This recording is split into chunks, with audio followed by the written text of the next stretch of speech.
देखिए, इस बिल के इंट्रोडक्शन से पहले हमने रूल 72 के तहत स्पीकर को हमने एक नोटिस भिजाया था कि हम इस बिल के इंट्रोडक्शन के खिलाफ हैं, राइट। और हमारा मानना यह है कि ये जो बिल है आर्टिकल 14, 15 और 25 का उसके प्रिंसिपल्स का वायलेशन करता है। ये बिल बेसिक स्ट्रक्चर जो संविधान का उसका वायलेशन करता है और खासतौर से जुडिशियल इंडिपेंडेंस का और सेपरेशन ऑफ पावर्स का ये वायलेशन करता है। अब इसमें सबसे अहम बात यह है कि जो वक्फ बाय यूजर का सेक्शन 3RI है, उसको ये कह रहे हैं कि वक्फ बाय यूजर को हम निकाल देंगे। कैसे निकालेंगे, क्यों निकालेंगे? आप इसलिए निकालेंगे ताकि आप जितने मस्जिदों पर RSS का दावा है वो छीनना चाह रहे हैं, आप जितने दरगाहों पर राइट विंग हिंदुत्व ऑर्गेनाइजेशन का दावा है, जैसा अपने मुंबई में हाजी मलंग की दरगाह है, छीनना चाह रहे। वक्फ बाय यूजर का आप निकाल कर बोल रहे हैं कि डॉक्यूमेंटेशन लेकर, भाई 400 साल का डॉक्यूमेंटेशन रेवेन्यू से नहीं निकलेगा तो क्या करेंगे? आप दे देंगे क्या? चेंज कर देंगे? ये एक सबसे बड़ा डेंजरस जो उसमें सेक्शन है। दूसरा, उसमें वक्फ अल औलाद का क्लॉज 4 का है। देखिए, भारत में जो कानून है ना, वो किसी को रोकता नहीं है कि वो अपनी प्रॉपर्टी को विल के जरिए डिस्पोज करे या किसी को गिफ्ट दे। तो वही कोई मुसलमान अगर अपनी औलाद के लिए ऑफ कर रहा है तो इनके पेट में दर्द क्यों हो रहा है? हिंदू एंडोमेंट बोर्ड में इजाजत है इसकी, सब जगह दूसरे गुरुद्वारा प्रबंधन कमेटी में इजाजत है, तो मुसलमानों के वक्फ बोर्ड में क्यों नहीं होगा?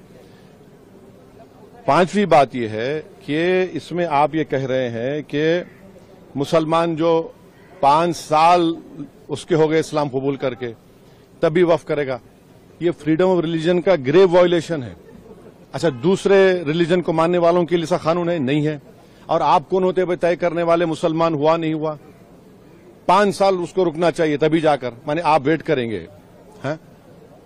और ये और एक उसमें जो बात जो ऑब्जेक्शनेबल है वो ये है कि अगर कोई सेक्शन 61 में आपने डीएम को बहुत पावर्स दे दिए, अब डीएम कोई फैसला करता है वक्फ बोर्ड के खिलाफ, मुझे ट्राइब्यूनल जाना है।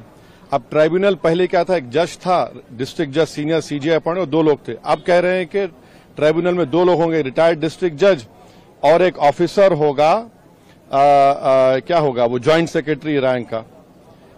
कोई ज्वाइंट सेक्रेटरी रैंक का ऑफिसर बैठकर रिटायर्ड कलेक्टर के खिलाफ ऑर्डर देगा? तो ये खुद अच्छा, और एक बात, कलेक्टर कैसे जज बनेगा?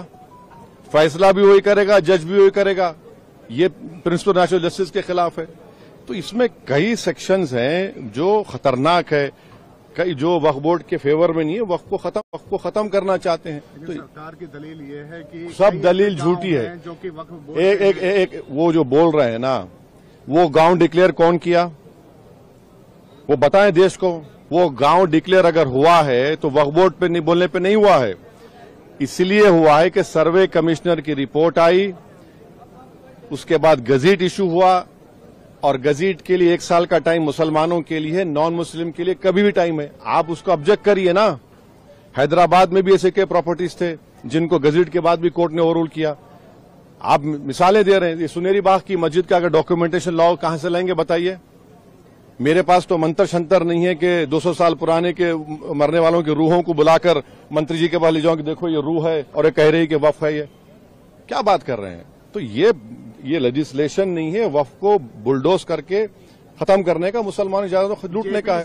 को गया है, आप लोग विरोध कर रहे थे, आपको लगता है कि जेपीसी से ये अभी इतना जल्दी बोलना गलत होगा। जेपीसी का भी स्पीकर साहब उसको बनाएंगे, क्या होगा देखते हैं।